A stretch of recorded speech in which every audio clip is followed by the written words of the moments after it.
अस्सलाम वालेकुम स्टूडेंट्स, क्या हाल है? उम्मीद करता हूँ खैरियत से होंगे।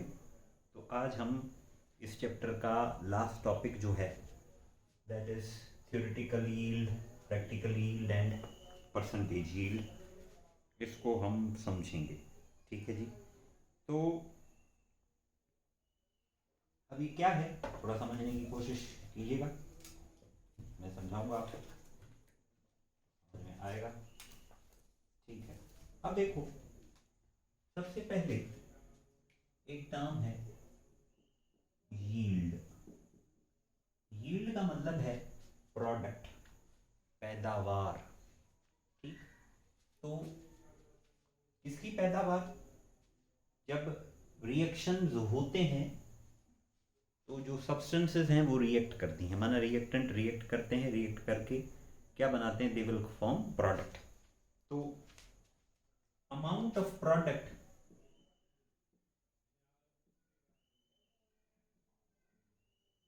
formed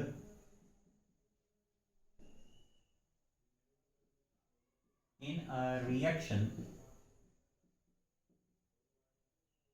is known as yield। उससे क्या बोला जाएगा, यील्ड। ठीक है जी। अब यील्ड हमारे पास कितने किस्म की होती हैं, देयर आर 3 टाइप्स। सबसे पहला है theoretical critical yield. Theoretical yield माना थ्योरी के हिसाब से, थ्योरी के हिसाब से किससे, बैलेंस केमिकल इक्वेशन के हिसाब से। तो amount of product obtained, amount of product obtained on the basis of balanced chemical equation। Balanced chemical equation की मदद से जो अमाउंट ऑब्टेन्ड होगा उस अमाउंट को बोला जाएगा थ्योरेटिकल यील्ड। ठीक है।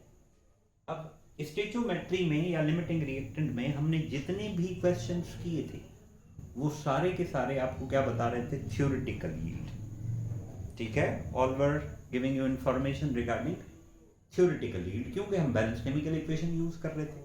तो बैलेंस केमिकल इक्वेशन से जो भी यील्ड मिलेगी that yield is called theoretical yield. यह है पहली। दूसरी है प्रैक्टिकल यील्ड। ठीक। प्रैक्टिकल यील्ड को आप एक्चुअल यील्ड भी बोलते हो, एक्सपेरिमेंटल यील्ड भी बोलते हो। ठीक है। एक्चुअल यील्ड भी बोलते हो और एक्सपेरिमेंटल यील्ड भी बोलते हो। ठीक है। तो प्रैक्टिकल यील्ड या एक्सपेरिमेंटल यील्ड क्या है, amount of product obtained experimentally. Experimentally जो प्रोडक्ट का अमाउंट ऑब्टेन हो, मिले, उसे क्या बोला जाएगा, प्रैक्टिकल यील्ड। ठीक है जी। Theoretical yield, practical yield. और नॉर्मली, बल्कि मैक्सिमम केसेस में practical yield is less then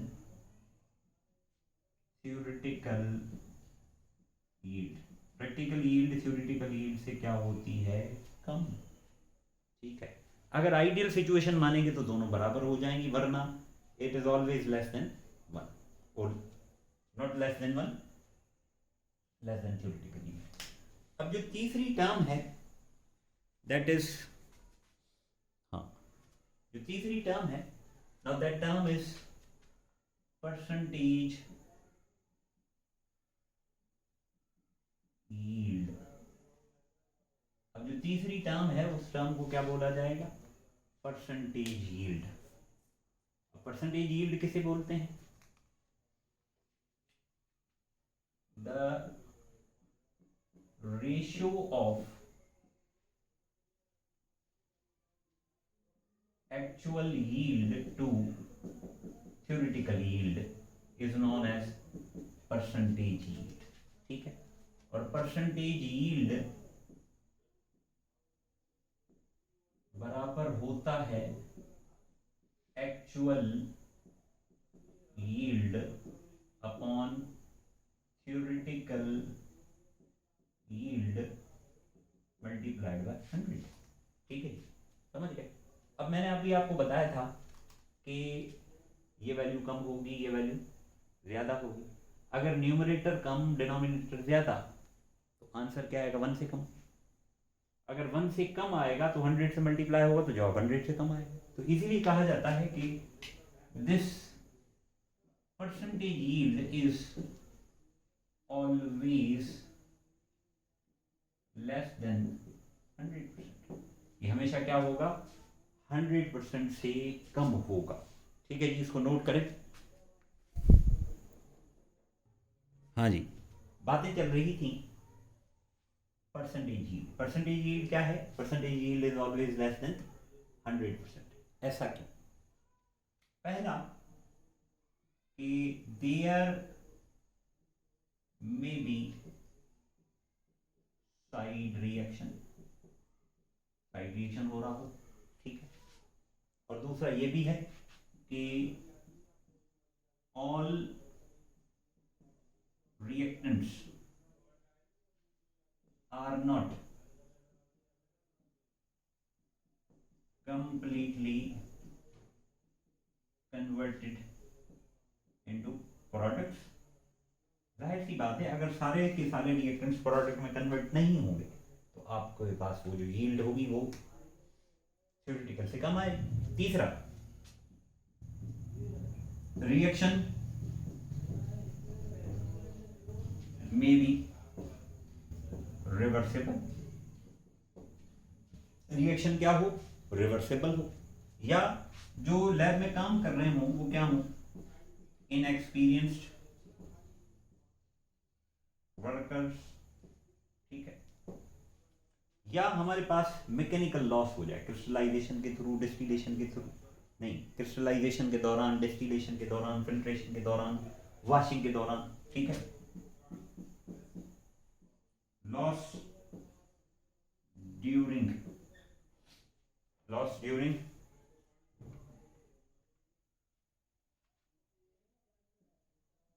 distillation,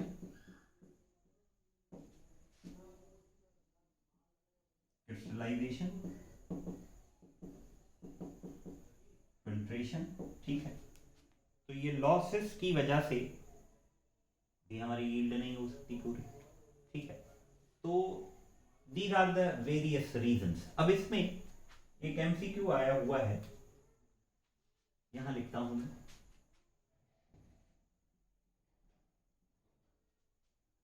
कि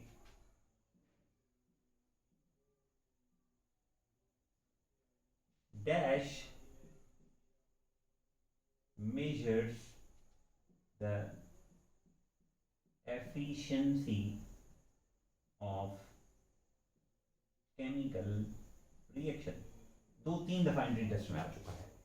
ठीक है, dash measures the efficiency of chemical reaction. अब मैं पूरा नहीं लिख रहा, मैं एक मैंने लिखा परसेंटेज यील्ड, दूसरा लिखा थ्योरेटिकल यील्ड, तीसरा लिखा एक्चुअल यील्ड, डी में लिखा नन ऑफ दीज। याद रखो, percentage yield gives the efficiency of chemical reaction. ठीक है, अब इसका प्रॉब्लम हम करते हैं। तो प्रॉब्लम देखो, वीडियो लंबा हो रहा हो तो नेक्स्ट में ही या इसी में ही कर दें प्रॉब्लम। हाँ, तो प्रॉब्लम नेक्स्ट लेक्चर में करेंगे। ठीक है जी, इसमें कोई चीज़ समझ में नहीं आई हो तो आप मेरे से पूछ सकते हैं कमेंट करके। ठीक है, उसको मैं नेक्स्ट लेक्चर में क्लियर कर दूंगा। आई होप आपको बातें समझ में आ रही होंगी। Thanks for watching. अल्लाह हाफिज़।